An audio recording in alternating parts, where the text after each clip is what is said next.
right. Thanks for introducing yourselves in the chat, everyone. I am Kate Miller. I work at the Concord Consortium, and if you were at the last conference, you probably know my face because I am one of the chairs of the executive committee who is planning this conference. So I'm going to walk us through some basics about the conference and then a few details about the submission process and sort of some framework tips and tricks for submitting. And then there'll be a bunch of time at the end for questions. I'm going to just sort of go through my presentation first. So if questions come up while I'm talking, feel free to drop them in the chat, and we'll circle back around to them at the end. And Matanji will help to monitor the chat. And if there's stuff she can just respond to right away, she'll go ahead and do that. Um, so thank you all for coming. I know I'm seeing some familiar names and faces, so I know at least some of you were at the conference last year. So we are very excited to have you back, and we're looking forward to doing it all again. So for those of you who are new here, just a little bit of framing for Data Science Education K-12 Research to Practice Conference. This conference is really envisioned as a space to bring together lots of different people who are doing different things in the field of data science education, data literacy in K-12 spaces. So we are really trying to both share what others are already doing, but also sort of discuss and brainstorm barriers. So we're really open at the conference to having folks present on things that they're struggling with, or holding panel discussions that are really sort of dealing with or discussing some of those barriers. And last year we had a whole bunch of fun sort of data activities built in around the conference, and we're really hoping to do that again. So who is DSE K-12 for? Really, it is for anyone and everyone who is engaging with, thinking about, or just interested in data literacy and data practices in K-12 spaces. So this includes K-12 teachers across all of the different fields who are thinking about or wondering how they can bring data practices into their classroom, researchers and PD providers and administrators and other people who work with K-12 teachers. We encourage students to submit proposals to the conference as well. We had an amazing, for those of you who were there last year, we had an amazing undergraduate student who actually gave a lightning talk in front of the whole conference folks last year. That was awesome, and it's so good to hear student voices in this space as well. Um, Nonprofit, museum folks, anybody who works with K-12 students in out of school spaces are also very welcome in this space. Curriculum developers, education, technology designers, folks who are thinking about how to support data literacy in the classroom through technology, and anybody who is conducting research with any of these folks. So hopefully you see yourself in one of these listings here, but even if you don't and you're interested in data literacy and data practices, we still want you involved. Just a quick sort of side note about where we are drawing some boundaries in this space, just to help you as you're thinking about proposals. This is really a space to discuss how students engage with data practices. So though we very much, encourage data-driven decision making, and obviously many of us collect and work with education data, this conference is not necessarily about how admins and researchers are using data to make decisions for the classroom. It's really about how we're engaging those K-12 students with data practices in the classroom. Another important sort of thing that we are drawing some boundaries around is that this conference really is about data science education and data literacy. So obviously there is some overlap there with AI. But if you are working with AI and proposing about AI, make sure that you are really grounding that in the data piece of it. So not just using LLMs, but maybe it's about how students are understanding the data that underlays them, or how they're using them to do some sort of data practices in the classroom. And so just really thinking about how AI, like where that intersect is between data literacy and AI. Um, Another thing that this conference is not is a bunch of researchers standing up and presenting to teachers and students. Some of our most engaging and sort of most talked about sessions last year were led by teachers and led by students as they were talking about things that they were doing in their classroom and or walking folks through different things that they were engaging with. So the researchers and the teachers and the developers are all in the space together sharing ideas. And we're really very much about talking about all of the different things that we're trying, not, selling a particular way of doing things. So that's sort of a framing for the conference and what we focus on and sort of where we draw some of those boundaries around what is data science education, data literacy. Um, so I'm not going to read through all of this, but this is just a slide here to remind everybody that our theme for the conference in 2027 is empowering all learners in a data abundant world. And so just really thinking about how we are linking the scientific inquiry to community issues, bridging between our different subject matters, and really empowering all learners to use data and to use it as a tool to ask questions that really matter to their communities and is grounded in this idea of making change with data. So just keeping that in mind as you are writing proposals.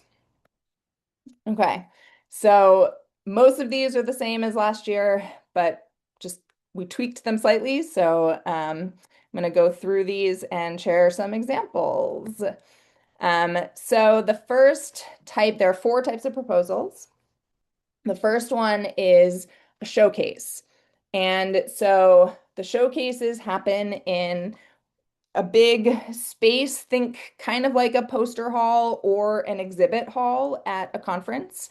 But as you can see from the pictures here, a lot of people did not create posters, but instead did some sort of engaging interactive activity. So in the photo on the left, you can see that this presenter in the showcase session had an actual data collection activity that he had all of the participants who were there do and then shared the data at the end. And on the right is a teacher who just brought a whole bunch of student work. And that was her showcase, was talking about all of the different student work around data that she had been doing in her classroom. Um, and so these happen in as I said, a big open space. Everybody is there at once. There's no cross programming. And so it's an hour and a half presentation where you stand at your booth and chat with people who come by. And so just as you're thinking about what is the best mode for you and your work in terms of presenting, this is the first presentation type. The next one is a workshop.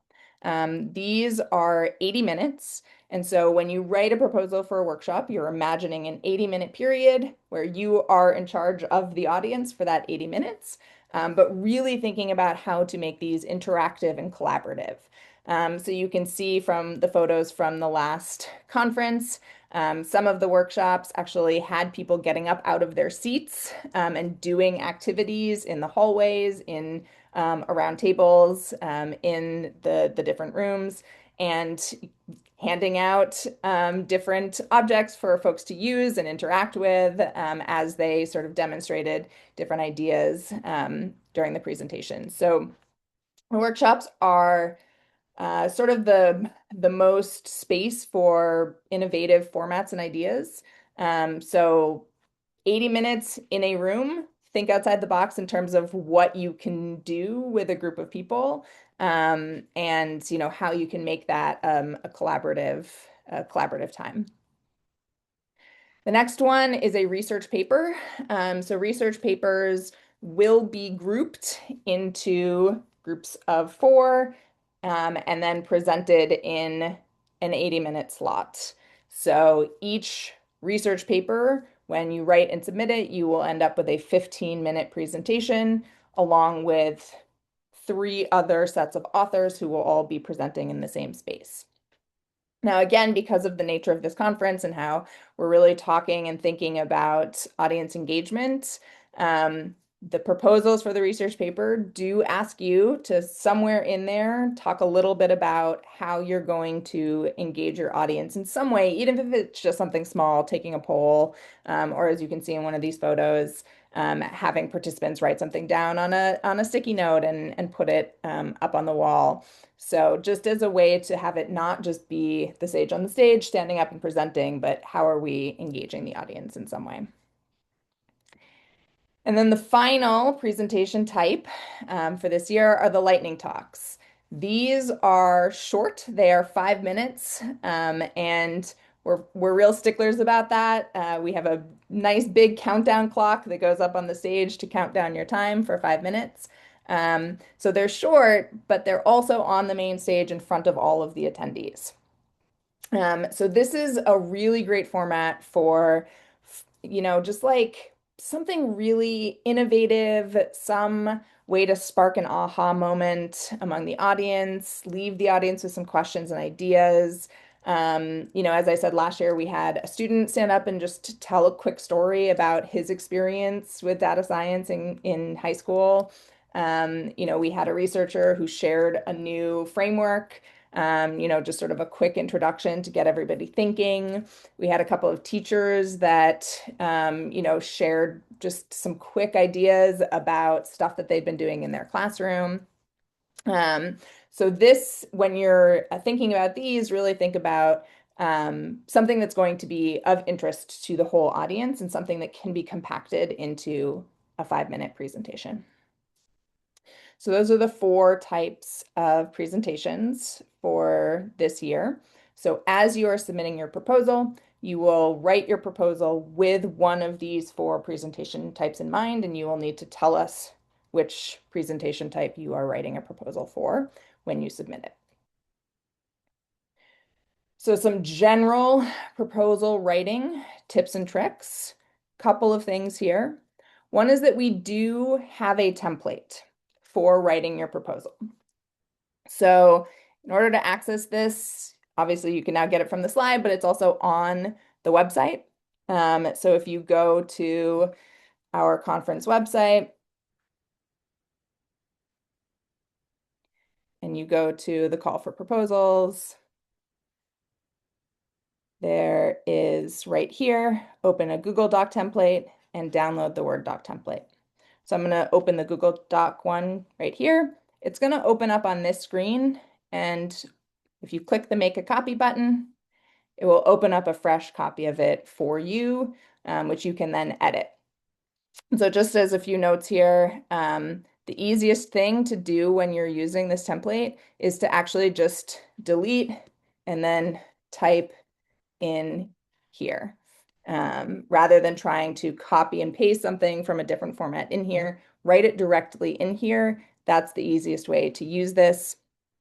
Leave the session description title, but all the rest of these can be modified. And then there's also an example submission from somebody who submitted last year, so that you can take a look at how it was formatted and just sort of get a sense for what that looked like.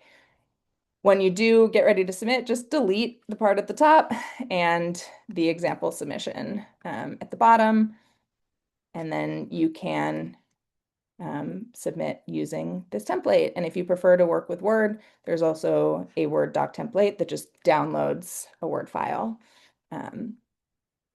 So just, replacing what's the text that's in there and actually typing into that document. Same thing with the Word document. And then leaving that session description header, because that is that's kind of like the abstract basically for the conference. And you'll need that to copy it into the submission, which I'll show you in a minute. All right. Another sort of note, this is the evaluation criteria. Again, these are on the website, so you can go through them and read them here.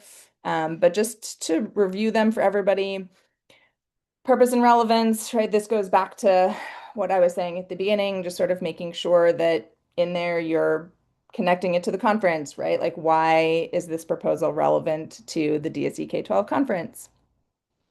Important thing just to keep in mind is the audience engagement interactivity. That's a big thing. And I know it's for those of us who write research papers, it's not something we tend to think about. So just as a reminder to those folks who are going to be submitting research paper proposals, um, to add a section in there that addresses sort of like how you're like what small thing you're going to do to engage small or maybe even big if you can figure out how to do that to engage your audience. And then this section is where you get sort of for the research papers, right? This is your methodology. But for workshops and other things, this is, like what is your pedagogical approach? How are you thinking about this workshop or this showcase? But this is for the research papers, like I said, this is the section where your methodology piece goes. Okay. So I'm now going to walk through a submission on Cvent as a demo of how to do it. And again, if you have questions that come up while I'm doing this, please drop them in the chat and I can address them once I am done. So the Cvent abstract submission website is available in a couple of different places on the website and now in this link. But if you click that to open it, it takes you to the submission page. You will need to create an account in order to submit. So I have already done that. So I am going to simply log in. But in order to create an account, it just asks you for your name, email, password, sends you an email. You click on it that's like, yes, my email is real. And then you can get in. So you will need to create an account in order to submit to the conference. So once you have created your account and logged in, submit proposal, press that big button, and it takes you to starting a new submission. So notice that my name, email address, and institution are all already filled in. Oh, right, you have to put your institution in when you register as well. That all comes from creating an account. So they're not changeable. So once you've created that account, that's what's in there for the first author. There's then a drop-down menu for role. Choose the one that most closely fits who you are and what you do. And then you can add your co-authors. So you can add as many co-authors as you want, and you have to add all of the same information for them. They do not have to have an account. So only the primary person who is submitting the proposal needs to have an account. So I can add my coworker here. Hope I spelled your name right. And I Got it. don't know what your email is off the top of my head, so I'm gonna make it up. Um, and you can add them in here, institution and role. And again, you can add as many coworkers or co-authors as you want. So once you've got your author information, you can say save and continue. And then here's where you put in all of your submission details. So I am going to use the examples that's attached to the template to show you how to do this. So you have to submit it as either a Word document or a PDF. So if you've downloaded the template as a Word document and written it all in there, you're good to go. If you do it in Google Docs, which I like to do because I often have coworker or co-authors and I like the collaborativeness of Google Docs, but you will have to download it as either a Word doc or a PDF. So I'm going to download it as a PDF. It'll be right in there for when we need it. So this presentation type is an individual showcase. So presentation type, showcase, submission title. This is the title. I'm going to put that in here. And then session description. So this is why keeping that session description section at the top is important. As I said, this is basically the abstract.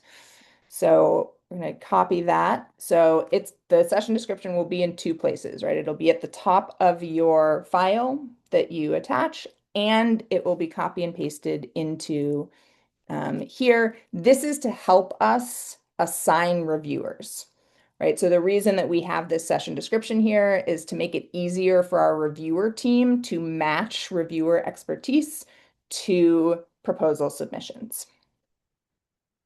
So put that in there. We have a list of keywords. You can choose up to 5, but you do have to choose at least one. So for this one, this was a social studies middle school. So I will choose those two. And then this is where you upload your file. So again, it needs to be either a, and I know you guys can't see this because I'm just sharing part of my screen, but I was able to pull up my recent downloads and add it in there. So now that my file is uploaded, and then there are these 3 questions at the end. Would you be willing to present in a different format? So, right, this is being submitted as an individual showcase or as a showcase. But if I click this, maybe the reviewers think that this idea is like really incredible and wants to make sure that everybody sees it. And they might suggest that this instead be presented as a lightning talk. Or if you're submitting a workshop or a research paper, this gives you also the opportunity to, if it because workshops are the ones that we have the least space for just because they're space intensive, because each workshop proposal takes up an entire room for a whole session block. So at least last year, that was the one with sort of the lowest acceptance rate. But if you say yes here and you submit as a workshop, there's the opportunity to have it selected or accepted as a showcase instead. And then this is primarily for folks who are submitting research papers, for all of my researchers on the call and watching this. Last year, we did not have enough interest to make it worth our time and effort to put together proceedings for the conference. So if that's something that you are interested in, please make sure that you check yes here so that we can get a good count for how many folks would want to pursue that, so that we can sort of make a judgment call about whether or not we want to do that for the conference. And for those of you who are unaware of this, proceedings is an actual sort of published collection of the proposals for the conference. So it's a way for you to have something that is an official citation for your conference presentation. And then finally, would you be interested in serving as a reviewer for this conference? So we've been reaching out to folks already. We're collecting a whole cadre of reviewers, but we're always looking for more because there will be a lot of proposals to review. And we want to make sure that we have enough reviewers to get multiple opinions on each proposal. So if you have the time in June, July, and August, please let us know that you would be happy to review. And so that everything has been filled out now. I click, and here on the last page, you do get to review everything and make sure that it's all right and everything is in there before hitting submit. And now on my sort of home page, when I go home, oh, no, sorry, to my submissions rather, you'll see that I now have this one that is submitted. This is another draft that I was starting to practice, and so you'll be able to see all of your submissions here, and you'll be able to edit it if you need to, up until the due date. So that is the basic process of putting in a submission. And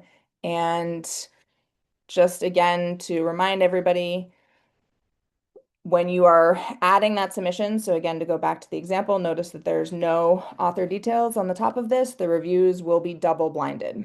So the reviewers will not see the author information when they're reviewing the proposals, and the authors will not know who reviewed their paper. But to make sure that that happens, you have to remove any author information from the actual submission.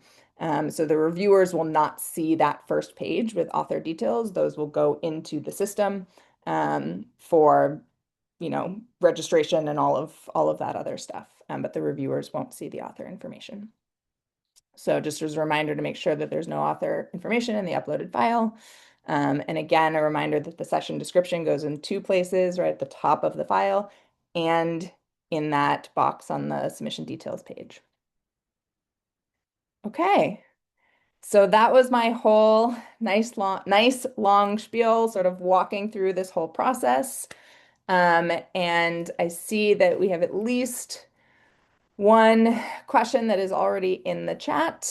So I can start by answering that one, and then I can open it up to more questions. Again, feel free to drop them in the chat, or if you would like to unmute and ask them out loud, I am happy to answer them that way. So Terry, thank you for the question. Yes, co-author is the same as co-presenter.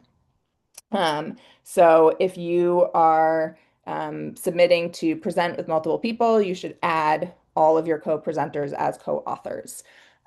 For those of us who are in the research world and tend to add lots of authors to our research submissions, go ahead and add everyone. We will do follow-ups in the sense of everybody who is added as an author will have to register for the conference. So if not everybody in that author list is an actual presenter, they just don't register. So yes, co-author, co-presenter is the same thing.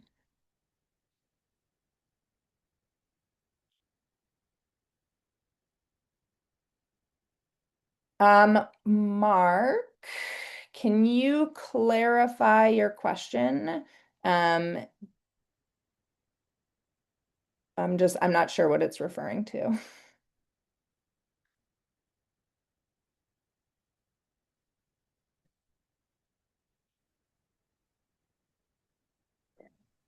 Either Can you make hear or me? okay. I can now. I can hear you, Mark. All Yes. right, this is better. So my recollection is that there were some workshops that had two different things presented, right? It might be course kata is one thing and somebody else is doing something else.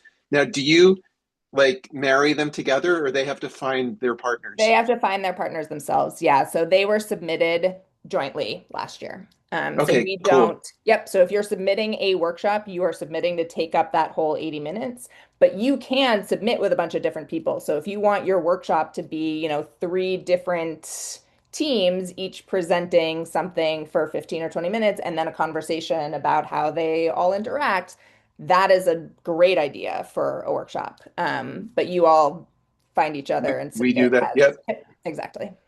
Great Okay, question. Thank cool. you, Mark. And sorry that I needed the clarification. And then just one other Yeah, question then, as long as I'm on the line.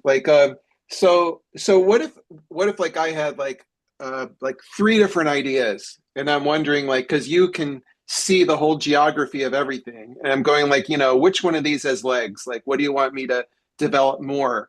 Can I float that up like to you at some point? Is that totally. Yeah, feel free to email me.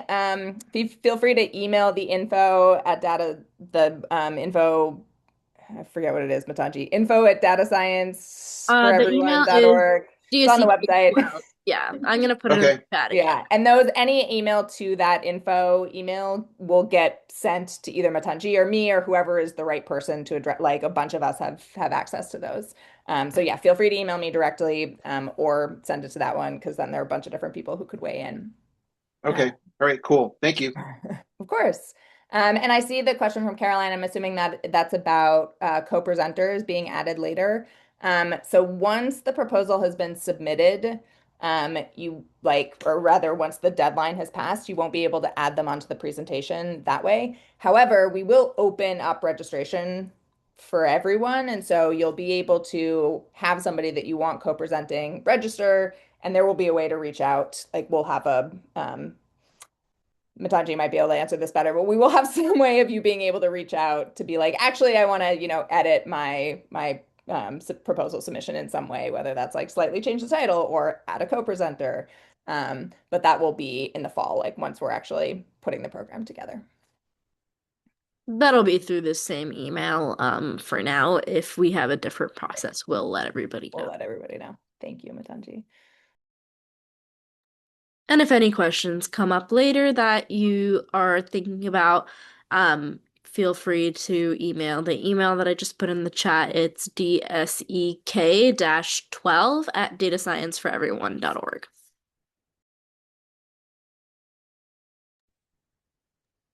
Great. And if there are no more questions, I think we could move on to the last slide. All right. Amazing. We'll stay on for another minute or two. But thank you everybody for coming. We're very excited. We hope you all submit proposals and tell all of your friends and colleagues to submit proposals and share it with your networks. And we hope to see you all in Atlanta next year.